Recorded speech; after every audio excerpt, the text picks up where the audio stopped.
I found the Palace of Green Porcelain when we approached it about noon, deserted and falling into ruin.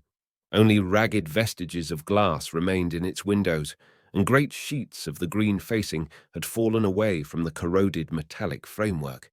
It lay very high upon a turfy down, and looking northeastward before I entered it, I was surprised to see a large estuary, or even creek, where I judged Wandsworth and Battersea must once have been.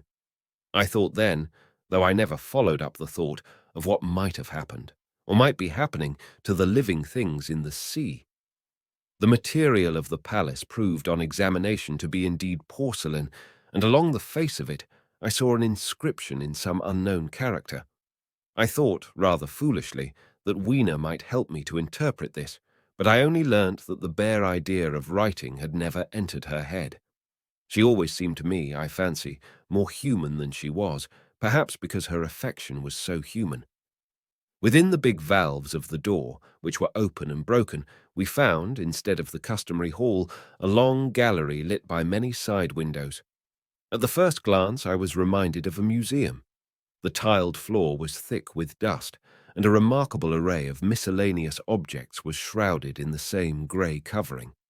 Then I perceived, standing strange and gaunt in the centre of the hall, what was clearly the lower part of a huge skeleton. I recognized by the oblique feet that it was some extinct creature after the fashion of the megatherium. The skull and the upper bones lay beside it in the thick dust, and in one place, where rainwater had dropped through a leak in the roof, the thing itself had been worn away. Further in the gallery was the huge skeleton barrel of a brontosaurus. My museum hypothesis was confirmed. Going towards the side, I found what appeared to be sloping shelves, and clearing away the thick dust, I found the old familiar glass cases of our own time. But they must have been airtight to judge from the fair preservation of some of their contents. Clearly we stood among the ruins of some latter-day South Kensington.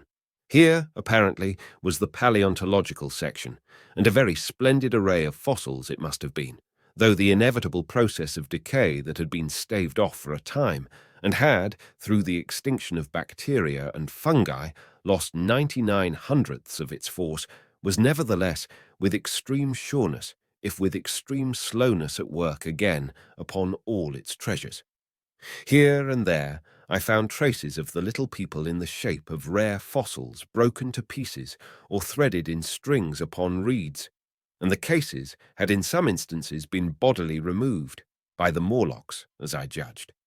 The place was very silent. The thick dust deadened our footsteps.